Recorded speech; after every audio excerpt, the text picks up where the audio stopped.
ಭಾರತದಲ್ಲಿ ಒಂದು ಊರು ಇದೆ. ಒಮ್ಮೆ ಸಾವಿರಾರು ಜನರು ಸುಖವಾಗಿ ಬದುಕುತ್ತಿದ್ದ ಒಂದು ಊರು ಮಲ್ಲೇಶ್ವರಂನ ಧನುಷ್ಕೋಡಿ. ಇಂದು ಅಲ್ಲಿ ಮನೆಗಳು ಇವೆ, ಚರ್ಚ್ಗಳು ಕೂಡ ಇದೆ, ರೈಲು ಹಳಿ ಕೂಡ ಇದೆ, ಆದರೆ ಜನರಿಲ್ಲ. ಇದು ಸಾಮಾನ್ಯ ಊರಲ್ಲ, ಇದು ಭಾರತದ ಗೋಸ್ಟ್ ಟೌನ್ ಧನುಷ್ಕೋಡಿ. ಇಂದು ನಾವು ಕೇಳೋದು ಕೇವಲ ಕಥೆಯಲ್ಲ, ಇದು ಇತಿಹಾಸದ ಒಂದು ದುರಂತ ಕಥೆ. ರಾಮಾಯಣ ಕಾಲದಿಂದಲೇ ಈ ಪ್ರದೇಶ ಪ್ರಸಿದ್ಧ. ಜನರು ಹೇಳೋ ಪ್ರಕಾರ ಇಲ್ಲಿಂದಲೇ ಶ್ರೀರಾಮನು ಲಂಕೆಗೆ ಹೋಗಲು ಸೇತುವೆ ನಿರ್ಮಿಸಿದರು ಎಂದು ಹೇಳಲಾಗುತ್ತದೆ. ಇದರಿಂದ ಧನುಷ್ಕೋಡಿ ಒಂದು ಪವಿತ್ರ ಸ್ಥಳ. ಯಾಂತ್ರಿಕರು ಸಾವಿರಾರು ಸಂಖ್ಯೆಯಲ್ಲಿ ಬರುತ್ತಿದ್ದರು. ಸಮುದ್ರ ಮತ್ತು ಆಧ್ಯಾತ್ಮ ಇದೇ ಜಾಗದಲ್ಲಿ ಸೇರುವ ಸ್ಥಳ. 1960ರಲ್ಲಿ ಮೊದಲು ಧನುಷ್ಕೋಡಿ ದೊಡ್ಡ ಬಂದರು ನಗರ, ಶ್ರೀಲಂಕಾಕ್ಕೆ ಪ್ರಯಾಣ ದ್ವಾರ ಮತ್ತು ರೈಲು ಸಂಪರ್ಕ ವ್ಯವಹಾರ ಕೇಂದ್ರ ಕೂಡ ಅಲ್ಲಿ ಇತ್ತು. ಅಲ್ಲಿ ಇದೇ ರೀತಿ ಪ್ರತಿದಿನ ಮೀನುಗಾರರು ಸಮುದ್ರಕ್ಕೆ ಹೋಗುತ್ತಿದ್ದರು, ಮಕ್ಕಳು ಶಾಲೆಗೆ ಹೋಗುತ್ತಿದ್ದರು, ಮಾರುಕಟ್ಟೆ ಗೊಂದಲದಿಂದ ತುಂಬಿತ್ತು. ಒಂದು ರಾತ್ರಿಯಲ್ಲಿ ರೈಲು ಬಂದು ನಿಂತಿತ್ತು. ಜನ ಜೀವನ ಸಂಪೂರ್ಣ ಸಾಮಾನ್ಯ, ಯಾರಿಗೂ ಗೊತ್ತಿರಲಿಲ್ಲ ಕೆಲವೇ ವರ್ಷಗಳಲ್ಲಿ ಈ ಊರು ನಕ್ಷದಿಂದ ಅಳಿಸಿ ಹೋಗುತ್ತದೆ ಎಂದು. 1964 ಡಿಸೆಂಬರ್. ಮೀನುಗಾರರು ವಿಚಿತ್ರ ಸಂಗತಿಗಳನ್ನು ಗಮನಿಸಿದರು. ಸಮುದ್ರ ಸಹಜವಾಗಿ ಹಿಂದಕ್ಕೆ ಸರಿಯಿತು, ಪಕ್ಷಿಗಳು ಊರು ಬಿಟ್ಟು ಹಾರಿದವು, ಗಾಳಿ ಸ್ವಾಭಾವಿಕವಾಗಿ ಬದಲಾಗಿದೆ. ಕೆಲವು ವಯಸ್ಸಾದ ತಾತ ಅಜ್ಜಿಗಳು ಹೇಳ್ತಾ ಇದ್ರು ಏನೋ ದೊಡ್ಡದಾಗಿ ಆಗಲಿದೆ ಎಂದು, ಆದರೆ ಯಾರೂ ಊರನ್ನು ಬಿಡಲಿಲ್ಲ. 1964 ಡಿಸೆಂಬರ್ 22ರಂದು ರಾತ್ರಿ 11 ಗಂಟೆ.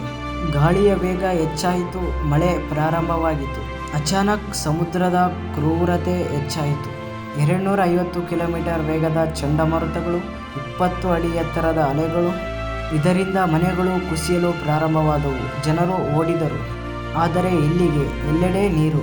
ಪಂಬಾನ್ನಿಂದ ಬರುತ್ತಿದ್ದ ಪ್ರಯಾಣಿಕ ರೈಲು, ಸುಮಾರು 100ಕ್ಕೂ ಹೆಚ್ಚು ಜನ ಪ್ರಯಾಣಿಕರು ಅಲ್ಲಿದ್ದರು. ಅಲೆಗಳು ತೀವ್ರವಾಗಿ ಮೇಲೆ ಬಂದು ರೈಲನ್ನು ಹೊಡೆದವು. ಕೇವಲ ಕ್ಷಣಗಳಲ್ಲಿ ರೈಲು ಸಂಪೂರ್ಣವಾಗಿ ಸಮುದ್ರದಲ್ಲಿ ಕೊಚ್ಚಿಕೊಂಡು ಹೋಯಿತು. ಒಬ್ಬರೂ ಕೂಡ ಬದುಕಲಿಲ್ಲ. ಮುಂದಿನ ಬೆಳಿಗ್ಗೆ ಧನುಷ್ಕೋಡಿ ಇರಲಿಲ್ಲ, ಮನೆಗಳು ಇಲ್ಲ, ರಸ್ತೆಗಳು ಇಲ್ಲ, ಜನರು ಕಾಣೆಯಾಗಿದ್ದರು. 1000ಕ್ಕೂ ಹೆಚ್ಚು ಜೀವಗಳು ಕಳೆದು ಹೋದವು. ಬದುಕಿದವರು ಊರು ಬಿಟ್ಟು ಹೋದರು. ಸರ್ಕಾರ ಪರಿಶೀಲನೆ ಮಾಡಿದ ನಂತರ ಘೋಷಿಸಿತು, ಧನುಷ್ಕೋಡಿ ಮಾನವನ ವಾಸಕ್ಕೆ ಸುರಕ್ಷಿತವಲ್ಲ. ನಗರವನ್ನು ಅಧಿಕೃತವಾಗಿ ತ್ಯಜಿಸಲಾಯಿತು. ಅದರ ನಂತರ ಯಾರೂ ಶಾಶ್ವತವಾಗಿ ಅಲ್ಲಿ ವಾಸಿಸಲಿಲ್ಲ. ಒಂದು ಸಂಪೂರ್ಣ ನಗರ ಒಂದೇ ರಾತ್ರಿಯಲ್ಲಿ ಒಳಗೆ ಮುಗಿಯಿತು. ಸ್ಥಳೀಯ ಮೀನುಗಾರರು ಹೇಳುತ್ತಾರೆ, ರಾತ್ರಿ ಸಮಯದಲ್ಲಿ ಗೆಜ್ಜೆ ಶಬ್ದಗಳು, ರೈಲು ಸದ್ದು, ದೂರದಲ್ಲಿ ಬೆಳಕು ಕಾಣಿಸುತ್ತದೆ ಎಂದು. ಇನ್ನೂ ಕೆಲವರು ಹೇಳುತ್ತಾರೆ, ಚಂಡಮಾರುತದಲ್ಲಿ ಸತ್ತವರ ಆತ್ಮಗಳು ಇನ್ನೂ ಅಲ್ಲೇ ಇವೆ ಎಂದು. ಇದು ಸತ್ಯವೇ ಅಥವಾ ಭಯಾನಕ ಕಲ್ಪನೆಯೇ? ಇಂದು ಕೂಡ ಯಾರಿಗೂ ಉತ್ತರ ಇಲ್ಲ.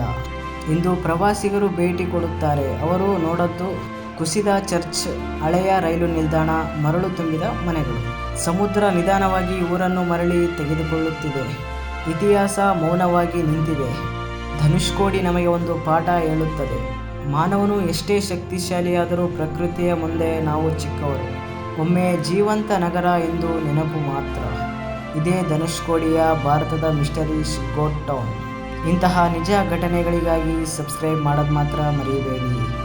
ಲೈಕ್ ಮಾಡದೇ ಇರೋರು ಲೈಕ್ ಕೂಡ ಮಾಡಿ. ಓಕೆ ಗಾಯ್ಸ್, ನೆಕ್ಸ್ಟ್ ವಿಡಿಯೋದಲ್ಲಿ ಸಿಗೋಣ.